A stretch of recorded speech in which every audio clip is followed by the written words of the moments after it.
देख रहे हैं पब्लिक लाइव न्यूज़ और आपके साथ हूँ राजेश विश्वकर्मा।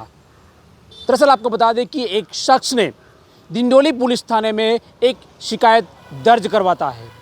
उस शिकायत दर्ज में यह लिखा होता है कि वह डिंडोली के इलाके में एक कार से गुजर रहा था। उसी समय दो शख्स जो है वो टू व्हीलर से वहाँ पर गुजरते हैं और उसके कांच पर जो है कीचड़ उछालते हैं और गाड़ी के अंदर रखा हुआ 55 लाख रुपीस लेकर फरार हो जाते हैं। इस तरह की जो शिकायत है वो पुलिस थाने में दर्ज करवाई थी।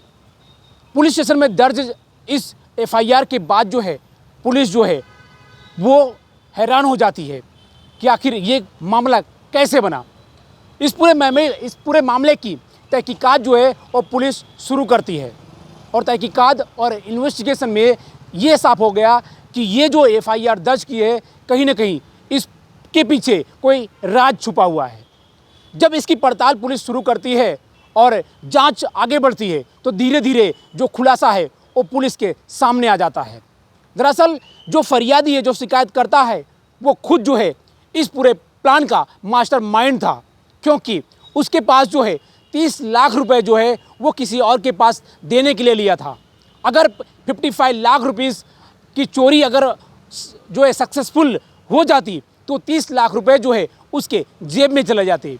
इसीलिए उसने एक ऐसा प्लान रचा जिसमें एक मौके पर उसके ही दोस्त सवार थे और उन्होंने इस तरह का प्लान किया कि रास्ते में जो फरियादी है, जो शिकायत करता है, वो अपनी कार से वहाँ से गुजर रहा होता है। उसी समय जो है उसके जो दो मित्र हैं वो मोपेड पर सवार होकर आगे आते हैं और उसके कांच के ऊपर कीचड़ फेंकते हैं और उसके कांच से जो है पैसा जो होता है 30 लाख रुपए लेकर वहाँ से फरार हो जाते हैं। इस तरह की जो है पूरी घटना जो है पुलिस को बताई जाती है, लेकिन इसके पीछे का जो पूरा मामला है वो पूरा उल्टा दिखा।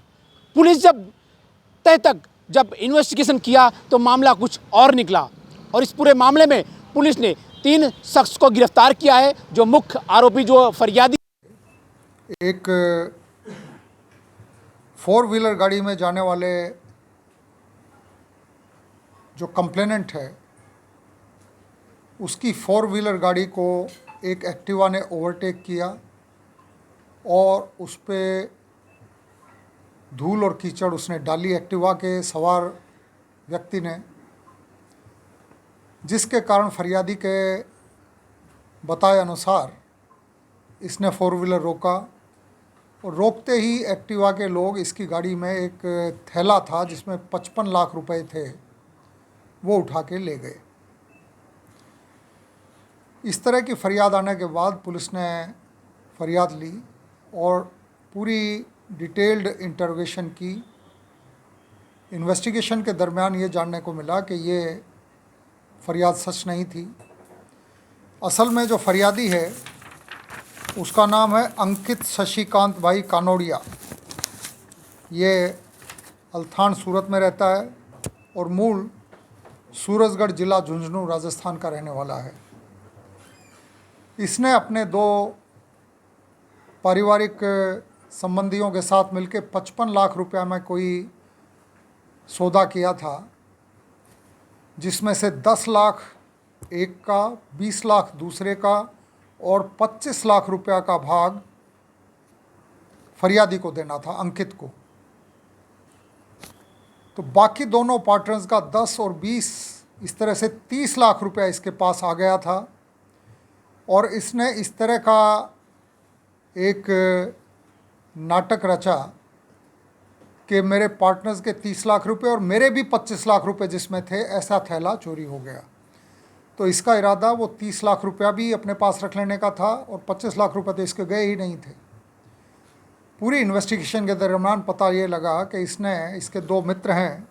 एक है मोहम्मद उमर सन ऑफ मोहम्मद यूसुफ शेख, ये इलेक्ट्रिशियन का काम करता है, और दूसरा इमरान इब्राहिम पठान है। ये दोनों दोस्त हैं और अंकित इनको जानता था। इन दोनों के साथ मिलके ये नाटक की तरह से पूरी घटना को इन्होंने अंजाम दिया। तीनों को पकड़ लिया गया है। 30 लाख रुपए और एक्टिवा भी पुलिस ने कब्जे कर ली है। इस तरह से पूरा केस सोल्व हो गया है। ये फरियादी जो है ये वाटर जेट मशीन के साथ नया बिजनेस अपने दो रिश्तेदारों के साथ मिलकर सेटअप करने का प्लान कर रहा था। उसी आयोजना के तहत इसके दोनों पार्टनर्स ने इसको 30 लाख रुपया दिया, जिसमें 25 लाख रुपया की भागीदारी इसको डालनी थी। पूरे 55 लाख रुपए की चील झड़प हो गई, स्नैचिंग हो गई। इस तरह का ड्रामा करके इसका इरादा उनके 30 लाख रुपया अपने पास बेईमानी करके रख लेने का था, जिसके कारण इस पूरी घटना को इन्होंने नाटक की तरह से अंजाम दिया। आरोपी जो फरियादी है उसे गिरफ्तार किया है, उसके जो मित्र थे उसे दोनों को गिरफ्तार किया है और उनके पास से 30 लाख रुपए का जो कैश है वो भी पुलिस बरामद कर दिया है। कहीं ना कहीं जो शख्स है वो कहीं ना कहीं पुलिस को एक अलग दिशा में भटकाने का प्रयास किया था, इसीलिए ये पूरा मामला जो है पुलिस अलग तौर तरीके से इसे निपटाने की कोशिश की, लेकिन क्राइम ब्रांच को इसमें सफलता हाथ लगी और क्राइम ब्रांच की जो ये सफलता है कहीं ना कहीं बेहद सुखकारी मानी जाती है, क्योंकि ऐसे दिलचस्प कहानियाँ पुलिस के सामने कहीं ना कहीं हमेशा आती रहती हैं। सूरत से राजेश विश्वकर्मा, ब्यूरो रिपोर्ट, सूरत।